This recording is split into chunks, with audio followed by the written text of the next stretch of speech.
And next up, we're going to have He Who Fights Up Monsters, book number 5, which is written by Shirtaloon, aka Travis Deverell. It is 795 pages. It is $6.99. It's available on Kindle Unlimited. Here's the author's description.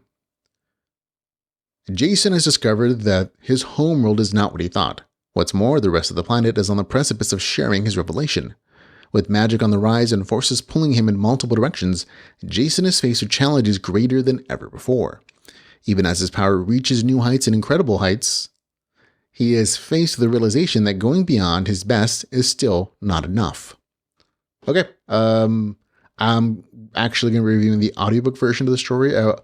I actually shifted from the ebook version to the audiobook starting with the last book in the series, which is book number 4. And I don't think I can go back. Like, I really enjoyed the voices that the author, the narrator brings to the novel. It's done in Australian accents, and they're delightful. I think I missed hearing Taika, one of the characters in the story, a little bit because he doesn't show up quite as much in this book.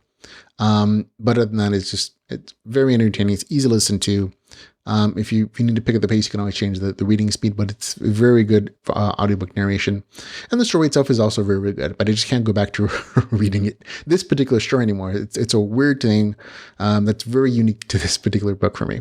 In the 5th entry of the series, the RPG apocalypse finally hits Earth. There are monster outbreaks everywhere that push the main character and his allies to the breaking point and beyond, as they fight massive waves of high-powered monsters and have to deal with the politics between the powers on Earth and the various factions that were set up in book number 4. And it only gets worse when they realize that the main character has something that will let them get an edge on their competition, and he wants to use it to cut off the source of some of their power, because he's trying to heal the world from the magical influx, which is part of the plot. I'll say that the story has very nice arcs in the series, but you can tell that this very much comes from a serialized story where there are these mini arcs that lead into each other and eventually like a higher culmination at some point, or not. Kind of depends on the book. But they're very much almost independent arcs occasionally. And this has several of those, from the monster outbreak to how the main character is growing as a leader. There are plenty of fights.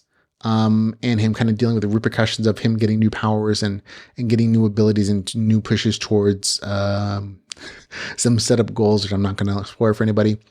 But you also get nice RPG progression and a lot of nice action in the story. So it's really nice that the main character actually finally ranks up, which is kind of been a little bit of a long time coming for a little bit in the story. So I really enjoyed seeing that. Personally, I think one of the things that drew a little bit away from me, not a lot, but a little bit, was some of the extended periods of the story where they spent on politics or intrigue. I think maybe politics might be the right word, but it's these inter-group intrigue aspects of the main characters group, plus the other factions on Earth who have different goals and ideologies, and how they're playing with people's lives to try to get an edge on the power system, and the use of media to promote or discredit the main character and the things that he's doing. A lot of things like that. I'm not saying they're badly done or anything, or even written poorly. It's just that it's not my thing. I much more enjoy the story when it was laying to the action or developing the main character, or just having some nice fights. And there are plenty of those things too. I think one of the things that the politic and intrigue aspect does do very well is it sets up a different kind of conflict in the story, something that's not action focused, and it does provide a very nice break from some of the action scenes. But again, not my favorite aspect. Other people are going to love it a lot if they're more into that than I am. Overall, though, it's a very entertaining story. I had a blast with it. I, again, listen as an audiobook, so just to keep that in mind when you're listening to this particular review, that I did review the audiobook version of it. You may like the ebook version less or more. That's up to you.